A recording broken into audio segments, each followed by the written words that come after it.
Okay, today we are going to talk about distinctive features, phonological process, and phonological rule. These three chapters actually are taken from the book of phonological, generative phonological by Skane. Okay, before I begin my presentations about these three chapters, I'd like to express my sincere gratitude to our lecturer, Sir Rahmat Shahrangkuti, MA PhD, for given time to me to present these three topics. Okay, I'll get started. I'll start with part one. I divide the my presentation into three parts, and the part one will be distinctive features. Yep, as you can see there are some phonemes there, and they are four phonemes actually there. The phoneme are p, b, and d, and n. As you can see on the right, there are labial stop, voiceless, labial stop, voiced, dental stop, voice, and dental, nasal, and voiced. So what are the three criterias which are on the right? Okay, I'll explain. In linguistic, as usually linguists try to divide or try to make criteria when they want to talk about consonants.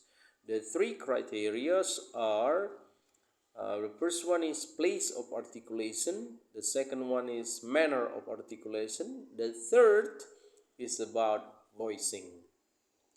So let's see the example for the sound of p.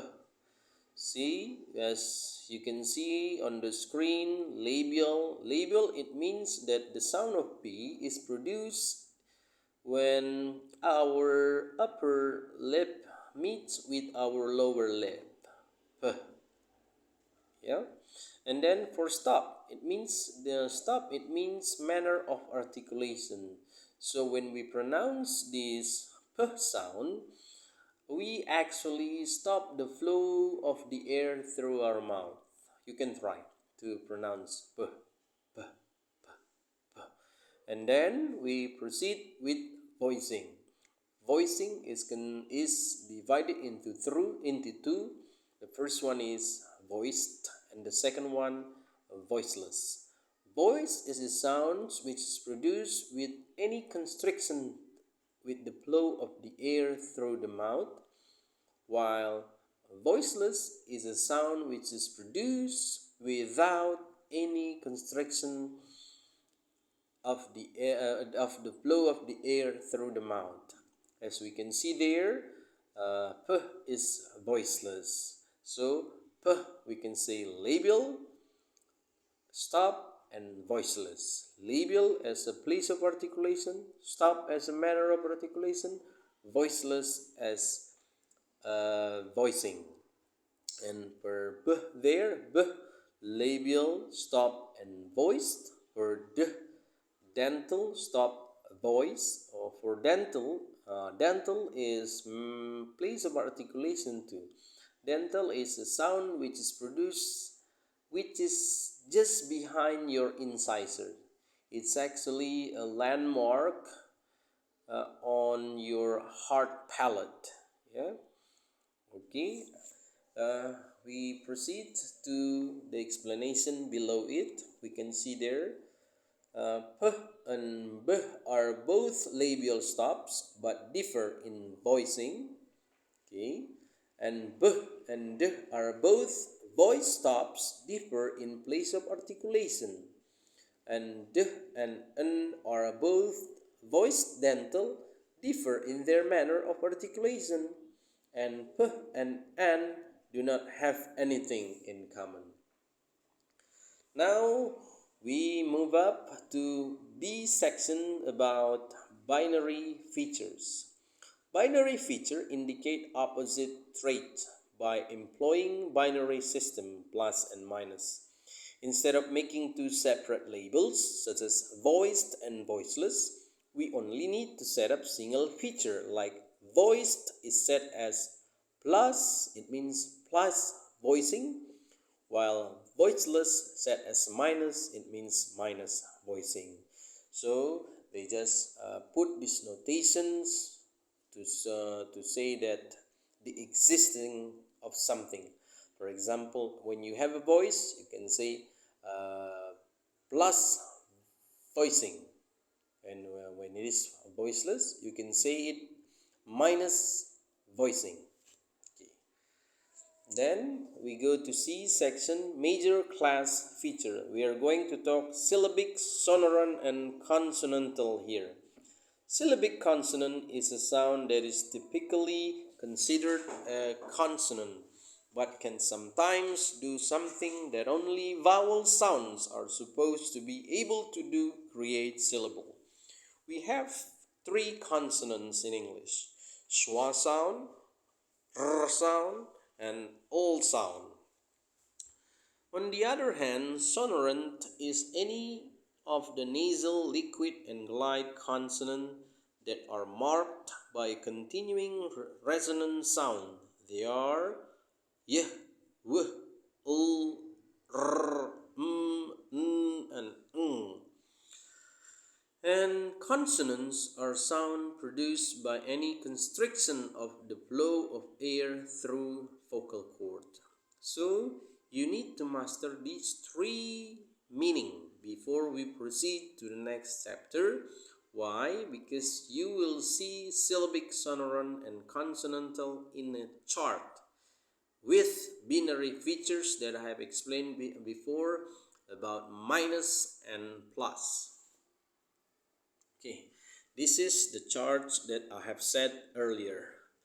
This one, to conclude the sets of feature, we can draw this table below. As you can see there, syllabic, sonorant, and consonantal, and you can find some notation there, like I have said before, we call that in, or we talk about that in binary features, minus and plus. You know, yeah. Okay, on the left will be syllabic, sonorant, and consonantal, and the upstairs you can see oral cavity, obstruent, nasal liquid, syllabic, nasal liquid, laryngeal glides, semivowels, and vowels. As you can see, syllabic with minus there for oral cavity, and nasal liquids for minus, syllabic nasal plus laryngeal glides minus, semivowel minus, and vowel plus. Yeah. So like I said, in binary features, that minus to show the existent minus, and plus the existence of the things that is being discussed. As I take an example, for example, syllabic here, it means minus oral cavity, minus nasal liquids, and plus syllabic nasal liquid, and minus laryngeal glides, and minus semivowels, and plus vowels.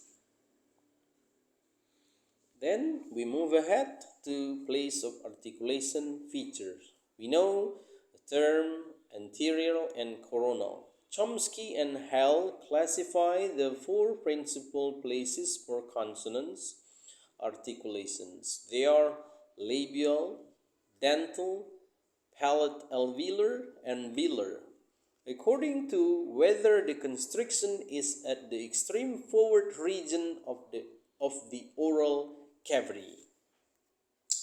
Now we talk about prosodic feature. In prosodic feature, we need to know about two things. They are stressed and long. Stressed vowels will be marked positive stress or plus stress, and long segment will of course plus long. This to conclude the topic about distinctive feature. Now we move out to part 2 about phonological process. Now we gave some definition. What is phonological process? Phonological process is the use of the sounds of one language, that is phonemes, to process spoken and written language. Wagner and Torgesons in 1987.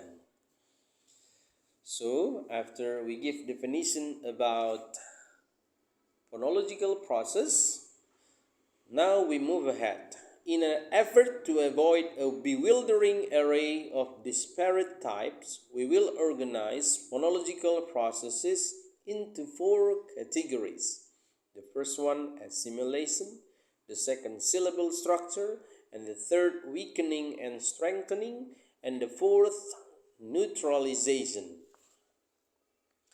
Now we talk about assimilation. Assimilation is a sound change in which some phonemes, or typically consonants or vowels, change to become more similar to other nearby sounds. We give example for cupboard. We need cupboard. As we pronounce cup and board, board. We don't pronounce them cupboard, but we pronounce cupboard. Yeah? Cup and board. Cupboard, not cupboard. This is what we call assimilation. The next one is about consonant assimilates features. This process can be seen in English where the endings for the plural, third person, singular, and past tense agree in voicing with a preceding consonant. Thus, one finds sound t after voiceless consonant d after voiced ones. See the example. On the left will be voiceless, on the right will be a voiced one. On the left we will pronounce with t, and on the right we will pronounce with d. Look at back. K. K is voiceless, so we pronounce backed. And then raise is s, suffix s. It is voiceless, so we pronounce raised. While on the other hand, on the right one, we see bag. Yeah, bag. Bag, g. G is voice, so we pronounce with d. Bagged. And raised, yeah, we pronounce with d. Raised. Okay, we continue with syllable structure processes. Syllable structure processes affect the relative distribution of consonants and vowels within the word. Consonants or vowel may be deleted or inserted.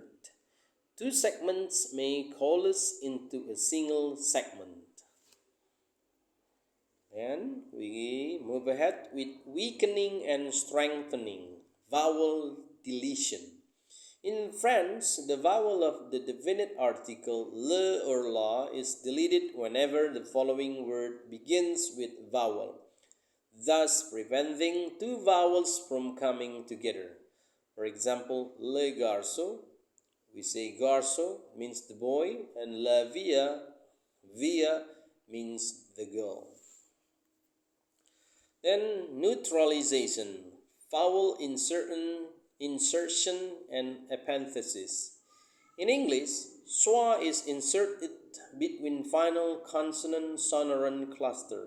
For example, central, center, cyclic, cycle, spasmic, spasm, that the schwa is inserted rather than deleted. That's to conclude my part 3. Now we continue to part 3. We are going to talk about phonological rule. A phonological rule is a formal way of expressing a systematic phonological process or diachronic sound change in language. Phonological rules are commonly used in generative phonology as a notation to capture sound-related operation and computation. the human brain performs when producing or comprehending spoken language. So when segment undergo change, we want to know three things. The first one, which segment change, and then the second one, how they change, and the third, under what condition they change.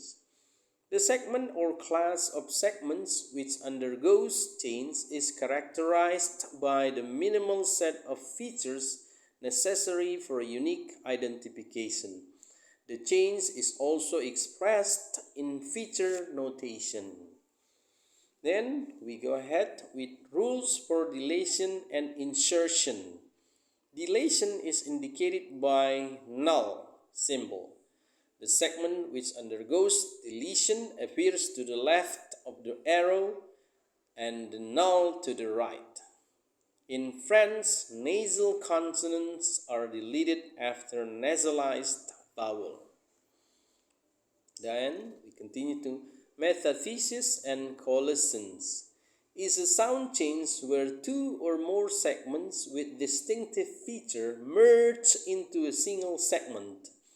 This can occur both on consonant and in vowel. A word like educate is one that may exhibit fusion. For example, you may say educate or educate. That's about metathesis. That's to conclude my slide, and I do hope that you will improve your knowledge about generative phonology, and I'd like to express my thanks to all that you have watched my presentations, and I hope that it will be helpful to you. Thank you for your kind attention and see you next time. Bye.